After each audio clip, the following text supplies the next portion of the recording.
Puji Tuhan, selamat pagi, salam sejahtera bagi kita semua. Mengawali hari ini, kita mau berdoa. Mari kita menundukkan kepala. Tuhan Yesus, kami mengucap syukur buat hari yang baru yang Tuhan berikan kepada kami. Kiranya Tuhan, kami mau merenungkan dan membaca firman Tuhan, berikan hikmat akal budi. Roh Kudus, tolong kami supaya kami mengerti firman Tuhan. Dalam nama Yesus kami sudah berdoa. Amin. Tema hari ini, hati-hati menggunakan mata. Hati-hati menggunakan mata. Ayat pokok dari Kejadian 13 ayatnya yang ke-10. Di situ tertulis, lalu Lot melayangkan pandangannya dan dilihatnyalah bahwa seluruh lembah Yordan banyak airnya, seperti taman Tuhan, seperti tanah Mesir sampai ke Zoar. Hal itu terjadi sebelum Tuhan memusnahkan Sodom dan Gomora. Latar belakang ayat ini adalah Abraham memenuhi panggilan Tuhan ke negeri yang akan ditunjukkan Tuhan kepadanya. Tuhan berjanji memberkati Abraham dan keturunannya akan menjadi besar. Dan juga Abraham akan menjadi berkat. Bersama Abraham ada Sarai istrinya dan keponakannya Lot. Firman Tuhan menjelaskan bahwa Abraham diberkati Tuhan dan Lot juga sama diberkati Tuhan. Sehingga dijelaskan di dalam Kejadian 13 ayat 6 dan ke-7 tertulis, tetapi negeri itu tidak cukup luas bagi mereka untuk diam bersama-sama, sebab harta milik mereka amat banyak, sehingga mereka tidak dapat diam bersama-sama. Karena itu terjadilah perkelahian antara para gembala Abram dan para gembala Lot. Waktu itu orang Kanaan dan orang Feris diam di negeri itu. Karena terjadi perkelahian antara gembala Abraham dan Lot, akhirnya mereka memisahkan diri. Di dalam Kejadian 13 ayatnya yang ke-8 dijelaskan, maka berkatalah Abraham kepada Lot, janganlah kiranya ada perkelahian antara aku dan engkau, dan antara para gembalaku dan para gembalamu, sebab kita ini kerabat. Dan Abraham mengatakan di dalam Kejadian 13 ayatnya yang ke-9, bukankah seluruh negeri ini terbuka untuk engkau?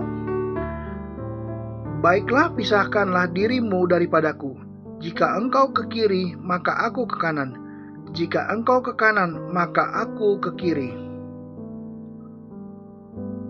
Maka Lot memilih dan melihat bahwa lembah Yordan dekat Sodom adalah tempat yang kelihatan baik, makmur dan menjanjikan. Lot berkemah dekat Sodom. Tetapi dijelaskan di dalam Kejadian 13 ayat 13, adapun orang Sodom sangat jahat dan berdosa terhadap Tuhan. Dosa Sodom adalah dosa homoseksual. Perzinahan sejenis telah terjadi di dalam zaman Alkitab Perjanjian Lama. Sedangkan pada masa ini ada dosa sejenis juga seperti lesbi, gay. Inilah cara hidup dunia. Cara hidup orang Sodom, mereka mau bebas menuruti hawa nafsu. Akhirnya sangat menyulitkan kehidupan Lot. Anak-anak Lot hampir menjadi korban dosa homoseks. Firman Allah mencatat akibat dosa Sodom, maka kota itu dihukum dengan hujan belerang dan api. Lot menderita karena pilihannya salah. Karena Lot tinggal dekat Sodom, orang di kota itu tidak mengenal hukum dan mengikuti hawa nafsu. Tapi Tuhan menyelamatkan Lot dan keluarganya. Di dalam 2 Petrus 2 ayatnya yang ke-7, di situ dijelaskan, tetapi ia menyelamatkan Lot, orang yang benar yang terus-menerus menderita oleh cara hidup orang-orang yang tak mengenal hukum dan yang hanya mengikuti hawa nafsu mereka saja. Kita juga harus menjaga mata, pandangan kita, supaya dapat membedakan mana yang baik dan yang tidak baik. Tidak seperti Lot, hanya melihat secara jasmani. Di dalam Matius 6 ayatnya yang ke-23, di situ tertulis, jika matamu jahat, gelaplah seluruh tubuhmu. Jadi jika terang yang ada padamu gelap, betapa gelapnya kegelapan itu. Mata rohani kita hanya bisa diterangi oleh firman Allah. Karena Mazmur 119 ayatnya yang ke-105 dijelaskan, firman-Mu itu pelita bagi kakiku dan terang bagi jalanku. Kalau kita berjalan dalam terang firman Allah, maka kita tidak akan tersandung jatuh dalam dosa. Keinginan mata sering menggoda dalam hidup setiap orang, tapi kita harus mengendalikan diri dan hidup sesuai kehendak Tuhan. Sebab dalam 1 Yohanes 2 ayatnya yang ke-16, di situ tertulis, sebab semua yang ada di dalam dunia, yaitu keinginan daging dan keinginan mata, serta keangkuhan hidup, bukanlah berasal dari Bapa, melainkan dari dunia. Di dalam 1 Yohanes 2 ayatnya yang ke-17, di situ dijelaskan, dan dunia ini sedang lenyap dengan keinginannya, tetapi orang yang melakukan kehendak Allah tetap hidup selama-lamanya. Biarlah kita berhati-hati menggunakan mata pandangan kita. Mari kita memandang kepada Tuhan dan berpaut setia untuk melakukan firman-Nya. Kiranya Tuhan memberkati. Amin. Mari kita berdoa. Tuhan Yesus, kami datang kepada Tuhan. Kami berdoa buat setiap jemaat Tuhan dan siapapun yang mendengar renungan firman Tuhan dan mengikuti doa pagi ini, Tuhan. Kiranya diberkati Tuhan mereka semua.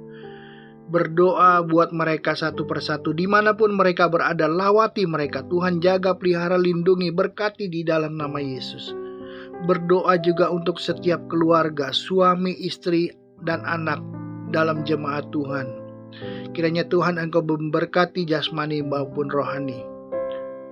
Hamba juga berdoa untuk setiap mereka yang bekerja pada hari ini, yang berdagang pada hari ini, dan setiap aktivitas yang dilakukan anak-anak Tuhan pada saat ini. Di dalam nama Yesus, Tuhan berkati jasmani maupun rohani. Tuhan berikan kekuatan, Tuhan berikan kesehatan dan keberhasilan. Juga kami berdoa berkati setiap ibu-ibu rumah tangga dan anak-anak yang masih dalam usia sekolah, diberkati Tuhan. Kiranya Tuhan jaga, pelihara, lindungi senantiasa. Berikan mereka damai sejahtera. Tuhan, juga kami berdoa di dalam pergumulan jemaat Tuhan, maupun mungkin mereka yang mengikuti doa pagi ini. Bagi mereka yang belum mempunyai pekerjaan, di dalam nama Yesus, Tuhan berkati, buka jalan, berikan kemenangan, dan berikan solusi. Kiranya di dalam nama Yesus, Tuhan nyatakan kuasa-Mu. Kiranya bagi mereka yang sakit, di dalam nama Yesus, Tuhan sembuhkan, Tuhan pulihkan. Bilur-bilur Yesus menyembuhkan mereka. Setiap pergumulan mereka yang mengikuti pada saat ini doa ini, hamba-Mu berdoa di dalam nama Yesus, berikan jalan keluar, berikan kemenangan. Setiap masalah anak-anak-Mu, Tuhan Yesus, jamah di dalam nama Yesus. Yang susah Tuhan hiburkan di dalam nama Yesus. Yang lemah Tuhan kuatkan di dalam nama Yesus. Tuhan berikan jalan keluar bagi mereka yang dalam kesulitan dalam nama Yesus. Tuhan nyatakan kemenangan yang daripada Tuhan, pertolongan yang daripada Tuhan. Berikan keajaiban Tuhan di dalam nama Yesus. Berikan sukacita, damai sejahtera buat mereka yang mengikuti doa pada saat ini. Tuhan, kiranya nyatakan mujizat dan pertolongan Tuhan, supaya kami dapat mengucap syukur dan memuliakan nama Tuhan. Kami juga mau bersyafaat, berdoa buat Bapak Gembala bersama dengan anak-anak, cucu-cucu. Setiap pelayan-pelayan Tuhan diberkati Tuhan, sehatkan. Pakai mereka, nyatakan kuasa-Mu. Berkati pelayanan di GPDI Budi Mulia. Diberkati Tuhan agar semakin banyak jiwa-jiwa datang beribadah kepada Tuhan. Nama Tuhan dipermuliakan ya Tuhan. Kiranya nyatakan kebangunan rohani. Tuhan tolong semuanya. Kami juga berdoa syafaat untuk Bapak Presiden, Wakil Presiden, para menteri, dan setiap pemimpin dari yang tertinggi sampai yang terendah. Di dalam nama Yesus, Tuhan berkati mereka. Berikan hikmat akal budi, sehingga Indonesia semakin maju. Diberkati Tuhan. Berkati kota kami Jakarta, diberkati Tuhan. Berikan kesejahteraan di dalamnya Tuhan. Dalam nama Yesus, Tuhan nyatakan kuasa-Mu. Setiap usaha mengatasi pandemi, Tuhan tolong dalam nama Yesus. Tuhan pulihkan negeri kami. Di dalam nama Yesus, Tuhan nyatakan kuasa-Mu Tuhan. Sepanjang hari ini Tuhan kiranya menolong kami semua. Berkati semua, jasmani maupun rohani. Tuhan nyatakan kuasa-Mu. Kiranya berkati setiap mereka yang mengikuti di dalam nama Yesus. Setiap jemaat Tuhan diberkati Tuhan. Kiranya nyatakan kuasa-Mu. Dan kami selesaikan acara ini hanya di dalam nama Tuhan Yesus. Kami sudah berdoa dan mengucap syukur. Amin.